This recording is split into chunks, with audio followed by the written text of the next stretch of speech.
Já pensou em ser um apoiador oficial do BugriCast? Para estender nossa relação e fazer o BugriCast ainda mais completo, criamos alternativas para que você seja nosso parceiro em 2026. Se você quer ser um contribuinte regular, clique no botão Seja Membro do YouTube e escolha um dos planos disponíveis. Agora, se você pretende fazer apenas uma contribuição pontual, faça um Pix de qualquer valor para podcastbugricast@gmail.com. Todo o valor arrecadado será revertido para investimentos no canal. Apoie o BugriCast para continuar sendo o podcast da família Bugrina.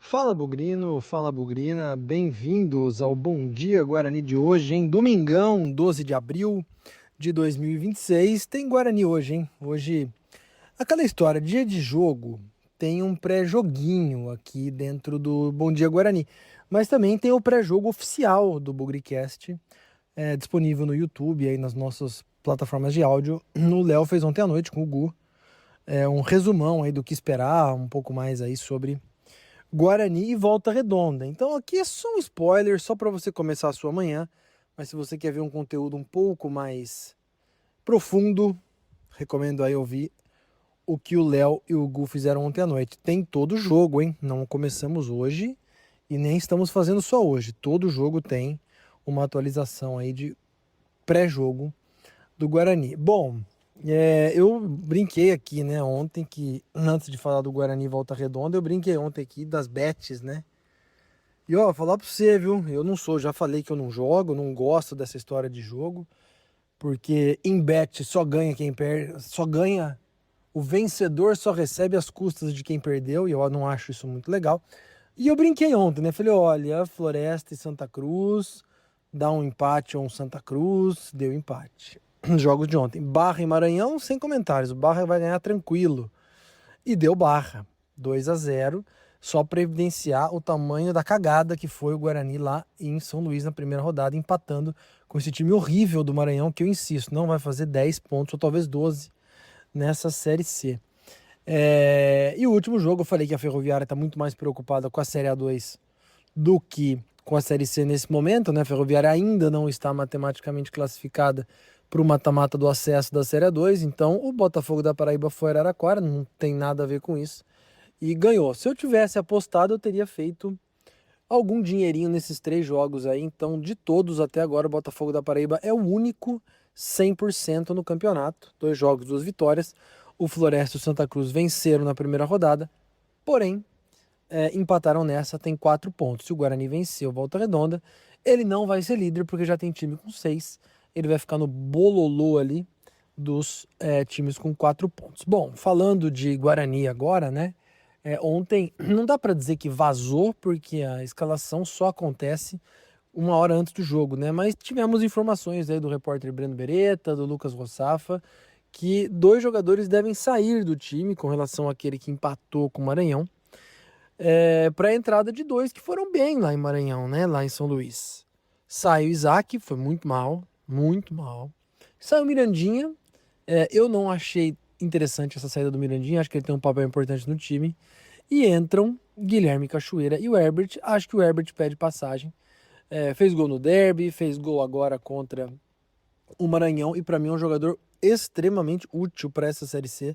Vai nos dar muitas alegrias, eu ainda acredito no Herbert. Lembrando, hein, não sei se isso é oficial, mas houve um zoom aí no final entre o Paulista e a Série C, que o Guarani poderia se desfazer do Herbert em troca de um volante do Retrô, esqueci o nome dele agora, mas o Herbert, quem diria, fez gol na primeira rodada e é titular no segundo jogo. Se isso foi uma verdade, mostra mais uma vez a inaptidão das decisões do futebol do Guarani. Se isso for uma verdade, se for uma fumaça, não tem nada a ver. Enfim, nas demais posições do Guarani deve ser o mesmo, né? Então, Kaique França no gol, Inayan na lateral direita, Rafael Donato, Jonathan Costa na zaga e o Emerson na esquerda. No meio de campo, William Farias, o Rafael, né, que é zagueiro e já virou volante, já foi lateral direito esse ano, tá aí rodando pelas posições do campo. O João Paulo e o Guilherme Cachoeira. Na frente, o Luca e o Herbert. Ah, você pode dizer, vai ser 3 zagueiros? Pode ser, o Rafael pode jogar como zagueiro. Ah, vão ser 3 atacantes ao invés de 2? Pode ser também.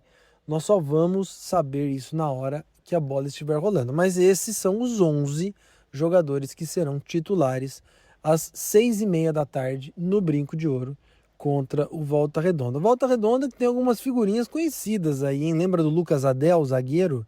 Pois é, tá jogando no Volta Redonda. Fabrício, aquele zagueiro 2018, forte, chegou a fazer gol de falta, jogou na Ponte também, enfim, tá lá. O Wellington Silva, lateral direito, jogou em muitos times do Rio de Janeiro, tá lá com quase 40 anos. Enfim, time muito experiente que vem da Série B, né? E na estreia começou perdendo 1-0 em casa para o Paysandu. Então vem aí tentando, quem sabe. Eu acho que o Mirandinha tinha que jogar só pela lei do ex, né? O Mirandinha jogou lá em 2024, subiu o time da C para B. Nós tivemos a lei do ex a nosso favor na estreia, né? O Herbert já jogou pelo Maranhão. Acho que o Mirandinha em algum momento pode entrar, ou poderia ser mesmo titular, para fazer valer a lei que mais funciona no Brasil, a lei do ex. Curioso para ver como é que esse time vai se comportar em casa, né? Hélio Cizenando pela primeira vez treinando o Guarani diante da torcida. A torcida que tá um pouco, não vou dizer amarga, mas não desceu bem, né? Esse empate com o Maranhão. Então vamos ver como que vai ser esses primeiros minutos, o primeiro jogo, a expectativa. O que eu mais gostaria de ver, gente, eu não queria ver de novo. O que eu mais gostaria de ver é o que eu não queria ver. Porque no primeiro jogo eu acho que o William Farias e o Rafael não se entenderam naquela faixa do campo. Isso prejudicou demais o Guarani na saída de bola, lenta, muitos erros de passe. O passe não é a principal virtude desses dois jogadores.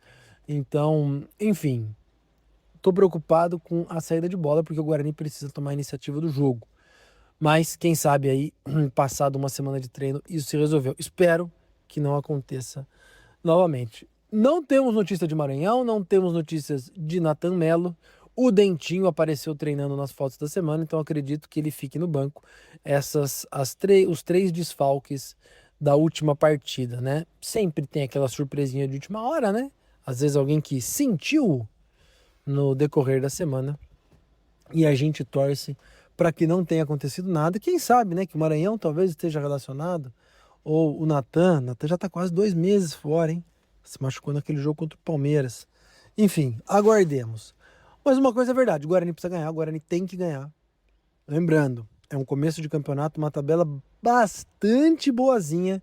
Ano passado a gente deixou de fazer pontos no começo do campeonato, nos custou uma recuperação cara, também financeiramente e futebolisticamente. Então, dizem os especialistas, né, que o campeonato se resolve nas primeiras rodadas e nas últimas. Então o Guarani precisa estrear em casa, precisa vencer, até porque também o próximo jogo é em casa novamente contra o Itabaiana. Fechou? Bom domingo para todos, teremos transmissão do BugriCast, evidentemente. Bom domingo para todos, sem nunca esquecer que na vitória ou na derrota, hoje sempre Guarani, e sem nunca deixar de perguntar: cadê a SAF do Guarani, ilustres conselheiros?